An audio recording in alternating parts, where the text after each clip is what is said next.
बहुत बड़े संयोग की बात है कि हम समझते हैं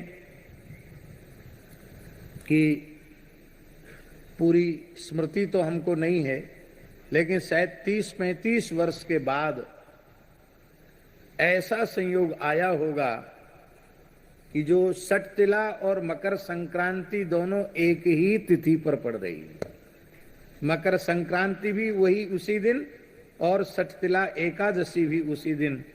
ऐसे कई कई दुर्लभ योग उस दिन पड़ रहे हैं। इसलिए इस बार की जो मकर संक्रांति है और सटतिला है, ये विशेष पुण्य प्रदा है। 14 जनवरी को सटतिला एकादशी है और सटतिला में 6 प्रकार से तिल का उपयोग किया जाता है। सटतिला पापनाशनी, सटतिला एकादशी संपूर्ण पापों का नाश करने वाली है। क्या करना चाहिए 6 प्रकार से तिल का उपयोग? ध्यान से सुने। तिलोदवर्ती, तिल को भिजा दो और उसको फिर सिल्लोढ़ी पर पीस कर, आजकल सिल्लोढ़ी तो घर पे है नहीं, मिक्सी है, उसमें बढ़िया पीसता नहीं, लेकिन फिर भी पीस लो। जो उपलब्ध है साधन, उसी से पीस करके स्नान करके पवित्र हो करके फिर उसी तिल का उबटन अपने सारे शरीर में लगाना। उस उबटन के 3 भाग करना। एक भाग मस्तक से लेके वक्षस्थल तक लगाना, दूसरा भाग हाथ धो करके फिर नाभि से लेके कमर तक लगाना, तीसरा भाग पैरों पर लगाना। तिलोदवर्ती। फिर किसी पवित्र तीर्थ में गोता लगाना। तो कैसे? तिल स्नाई, या तो लोटा में तिल डाल दो, स्नान करो, अथवा थोड़ा तिल छोड़ दो जमुना जी गंगा जी में, फिर गोता लगाओ। तिल स्नाई, तिलोदवर्ती, तिल स्नाई। तिल होता, तिल का ही हवन करना। तिल होता और तिलोदकी, तिल हाथ में लेकर के पितरों का तर्पण आदि करना। तिल लेकर, तिल से ही तर्पण करना। देवर्षि पितृ तर्पण तिल से ही करना।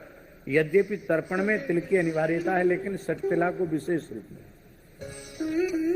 तो तिलोदवर्ती, तिल स्नाई, तिल होता, तिलोदकी, तिल भुक, तिल का ही भोजन करना, तिल खाना। यद्यपि तिल सप्त धान्य में आते हैं, लेकिन चूंकि एकादशी का नाम ही सटतिला है, इसलिए उस दिन व्रत में तिल ग्राह्य है। अन्य एकादशियों पर तिल ग्राह्य नहीं है व्रत में, किंतु केवल सटतिला एकादशी पर तिल खाया जाना चाहिए। तिल भुक, तिल भोजन करना। और तिल दाता च, कम से कम 1 सवा सेर तिल, और उसको दक्षिणा सहित सामर्थ्य हो तो उसमें स्वर्ण रख करके तब किसी पवित्र ब्राह्मण को दान करना। इस प्रकार से तिल दाता, तिल भुक, तिल दाता च, सटतिला पापनाशनी। ये 6 प्रकार से तिल का उपयोग करने से संपूर्ण जीवन के पाप नष्ट हो जाते हैं। भगवान यज्ञवाराह के पसीने से तिल की उत्पत्ति हुई है, इसलिए तिल को बहुत पवित्र माना गया है। जब सूर्य मकर राशि में प्रवेश करते हैं और 1 मास तक मकर राशि में रहते हैं, प्रतिदिन तिल का उबटन लगाकर स्नान करना चाहिए। इतने से ही वह वैकुंठ का अधिकारी हो जाता है, इतना पवित्र होता है तिल। ऐसा भी पुराणों में लिखा है, कोई अत्यंत निर्धन व्यक्ति वो तिल भी न जुटा सकता हो तो क्या करे?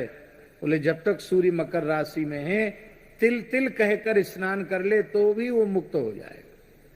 इतना तिल का महात्म्य है। तिल का दान महादान कहा जाता है। बहुत से लोगों का प्रश्न है कि महाराज संक्रांति को हम लोग अन्नदान करते हैं, अब क्या करेंगे? अन्नदान कैसे करेंगे? क्योंकि एकादशी है, तो अन्नदान के प्रतीक के रूप में तिल दान करें उस दिन। और जो अन्नदान करना है उस अन्न का संकल्प करके रख लें और दूसरे दिन द्वादशी आने पर अन्नदान करें। भोज भंडारा भी कराना हो तो द्वादशी को ही करावें, ऐसा है। ये सटतिला संपूर्ण पापों का नाश करने वाली है। और संक्रांति तो अक्षय पुण्य को देने वाली होती ही है। 14 जनवरी को मध्याह्न में लगभग 3:13 से एकादशी का और मकर संक्रांति का पुण्य काल आरंभ होगा, जो सूर्यास्त होने तक चलेगा। तो वैसे संक्रांति में भी विशेष रूप में मकर संक्रांति के अवसर पर समुद्र स्नान की बड़ी महिमा है। संभव हो तो तापी सिंधु संगम में, और उतना संभव ना हो तो केवल समुद्र स्नान करना बहुत ही पुण्यप्रद है, ऐसा समझना चाहिए।